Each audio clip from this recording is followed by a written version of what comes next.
Hello and welcome to Redmen TV. It is player ratings time as Liverpool draw 1-1 with Chelsea at Anfield, and you might be very frustrated like I am right now. We're going to go through the players one at a time. We're going to ask for your votes. We're going to do this together. But first of all, Tom has asked me to remind you, you can pick your man of the match. You can do so by pressing !votes, space, followed by the number of the player. There should be a little tab to my left or my right as we go through this. So you can do that. It's pretty hard to pick out a man of the match, if I'm being perfectly honest. I'd probably give it to Matip or Van Dijk if I was to pick someone. But first off, I'm going to start off with Alisson Becker. So give me your number, rating out of 10 for Alisson Becker. I'll come to some of the comments. But first, I'll give you my thoughts. In all honesty, not a lot to do. First of all, he couldn't do a lot for the goal. A looping header. I think we all expect that to be defended a little bit better from Liverpool, especially from a corner. Brushing off his line, coming out and heading the ball clear when he needed to. Distribution and looking to get Liverpool on the attack. Again, excellent. But besides that, he didn't really have a lot to do. It was a big save in the second half. He spread himself. I think it was Lukaku that he was trying to stop. But besides that, it was a very quiet day, or certainly quiet afternoon for Alisson Becker. First half, there was some concerns, but second half, may as well have had his feet up for me. I think, Chelsea looking to press on the counter-attack, but besides that, he may as well sat up with a chair and a ciggy and watch the kind of game go on. Yeah, just not a lot to do. So it's hard to give him a rating because I don't think he did anything wrong, but also he didn't have a lot to do. So I think I'm probably going to give him a 6 because why not? Andy Robertson back in the side, replacing Kostas Tsimikas, who had a good couple of games for Liverpool, back from injury a lot sooner than we thought. There was loads of frustration with Andy Robertson in the comments when I was doing some of the shows before and drawing a watch along. So let me know what you give Robertson out of 10 in there. Again, I think going forward, excellent, but obviously Andy Robertson needs to do the defensive work, which was fine in the first half. Obviously, Mason Mount down that right-hand side was a threat on the inside channel. He also had the overlap as well, so it was a busy afternoon for him, certainly in the first half. Second half, again, as I said before, Chelsea, loads of players back. Lukaku was practically playing DM, which is great, but then there's a certain frustration with Liverpool. We've had this last season, and it was one of my frustrations last season, is when we play a low block side. I'm not saying Chelsea are that, but down to 10 anywhere. So it's get the ball, go in the overlap, support Mane, try and cut inside. And it wasn't for lack of creativity or want to try, and just frustration of not picking out the right pass or, maybe being a bit slow in the build of what Liverpool were doing. It's just really, really, really difficult for Robertson. I don't think he was terrible, as loads of the comments made out, but I don't think he was back to his best. I think not back to his best, and we've been lucky that we've had Kostas Tsimikas, but in his defence, it's hard for Robertson to do the build-up play when his body's just in front of him. But I don't think putting in crosses and stuff like that is great. So disappointing from his perspective. I'm not going to use that one because it's got a number on it.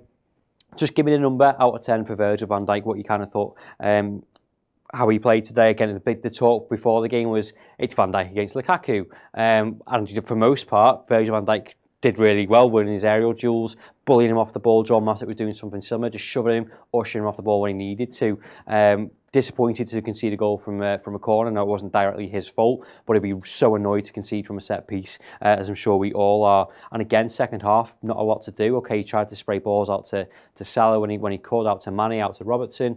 But again, Chelsea just had bodies back in the box, and it was hard for Virgil to have an impact. Normally when we're playing sides, as we saw against Burnley, they push up, they leave space in behind for Virgil to kind of have an impact kind of going forward. And those set pieces wasn't really fortunate on corners because he couldn't beat the first man with any of the corners. I'm seeing loads of 8s coming. I think 8's pretty much fair enough for Virgil van Dijk in that sense. I thought he was one of our better players. In there with Joel Matip as well.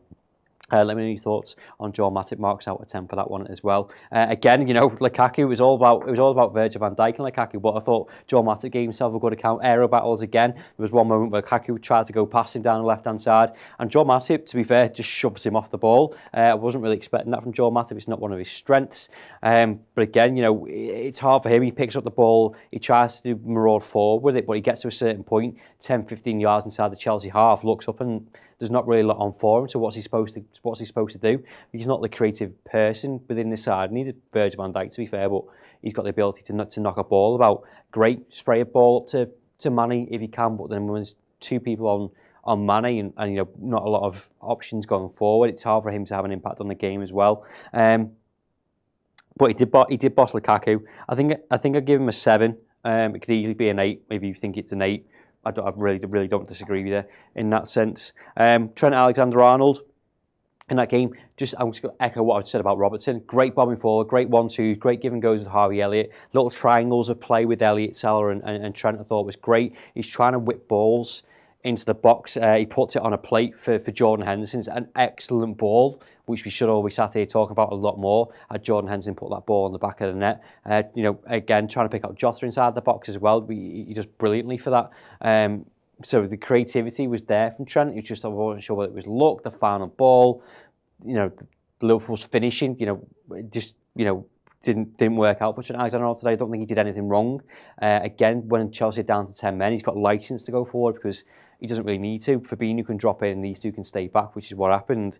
But it's just that little threaded pass that Liverpool were lacking today. So I don't think he was terrible, but I don't think he was absolutely brilliant. He had loads of 6, 7s, and 8s in the comments there. I'd probably just give him a 7 as well. Again, if you think 6, I wouldn't argue with that. It's no higher than a 7, really, is it? I wasn't going to say anything, but it's quite clearly not. Fabinho, again, it's so hard to kind of judge this because I think in the game, someone said in the comments before, the red card was the worst thing to happen to that game because it just ruined it for Liverpool. Now, first half, him dropping deep to kind of protect these two, to have something on Lukaku, to try and stop Jorginho, to try and stop Kante. Some really interesting battles, gives away a few free kicks, which is kind of fair enough. We kind of expect that from Fabinho, but to kind of break up play, boss it about, win possession back, and then knock it off to the fullbacks or one of these midfielders, I think he did excellently. But again, he's what else can Fabinho do? He tries to hit a screamer from 25, 30 yards. Great, that's what Liverpool were resorting to at the end. Matip had one, Jordan Henderson had one, and nothing came off for Liverpool in the end. So again, Fabinho, not terrible, but is my frustrations going on to him because Liverpool haven't won the game? Loads of 7s, 6s, and 8s for Fabinho as well. I'd just give him a flat out 7. Again, probably people think that's a bit generous. Fair enough if you think that. That's fine. Jordan Henderson, marks out of 10 in the comments, please. What would you give him? Again, I saw him getting slated in the comments of having a terrible game. I'm not sure what else Jordan Henderson could have done there. First of all, he does miss the City. He should really score from that. I'm not sure whether he's caught in two minds. I think he has. I can't remember if it's Bobby or Salah to his right hand side as that move is made, and he kind of side passes it way past the goal. So he should either be more clinical in that sense or just pass it and be safe. He does neither, and we're sat here talking about a draw. He could change things a little there. Loads of 6s and 5s there for Jordan Henderson. I don't disagree with that. Again, he scores a screamer, a replica of what he did at Stamford Bridge 4 or 5 seasons ago, and he misses out on that one as well. But besides that, it's just a normal Jordan Henderson play. Sound, I'll sit back, I'll recycle possession, I'll look to do stuff. But I think in times when the game goes the way it does, people are looking for your captain, your leader, to produce something different, a bit special, a bit like Thiago does. Now, maybe that's not his game. Maybe we shouldn't really expect that from him. But again, we're sat here frustrated with the 1-1 draw when maybe, tell me in the comments if you think I'm right or wrong, where he should step up and do a little bit more for Liverpool in that sense. Someone's absolutely spamming 2s there, so I'm going to ignore you. Hendo 6. Yeah, fine. Give Jordan Henderson a 6 on that one. Harvey Elliott, another surprise. Should be able to stand in front of him. Surprise start for Harvey Elliott. And do you know what? I don't think he looked out of depth. It's fine when you're playing the likes of, well, maybe it's not fine when you're playing like Spain. When you're playing Burnley, okay, that's one level. It's one type of game. You expected to produce something. You expected to do something on a certain level. And he wasn't shy. He never looked out of depth in that game. And then when you're playing Chelsea and you're playing likes of Kante, Jorginho, Kovacic, it's someone else that was in there as well. He could have got lost in that game. He could have looked completely out of depth. He could have been hooked at half time. He would have been surprised. There was loads of concern, but he's willing to take shots on. He has one himself, which he kind of scars, which is with his right foot. I think it was 1 or 2 opportunities where which isn't him. He makes the wrong decision. I think he tries to play it to Salah to the right hand side, which he shouldn't do. When he's on the edge of the box, he could easily take a shot on there himself and score. But besides that, I liked his little give and goes, as I mentioned before. This little triangular play with Trent, Elliott, and Salah down this right-hand side, looking to do something, looking to probe, looking to break that Chelsea defence down. Okay, it hasn't come off, but I'm not going to knock the 18-year-old kid for trying. He's got balls behind him, he's got confidence in himself in what he's doing. I won't say he was outstanding or he was the best player on the pitch, but I think he gave a good account of himself. 9 for effort, 8. Man of the match, 8. Yeah, I think it's 8 for Harvey Elliott, I think is probably a fair result. I think that's right. I think him and Matip, him and Van Dijk, were certainly our best players.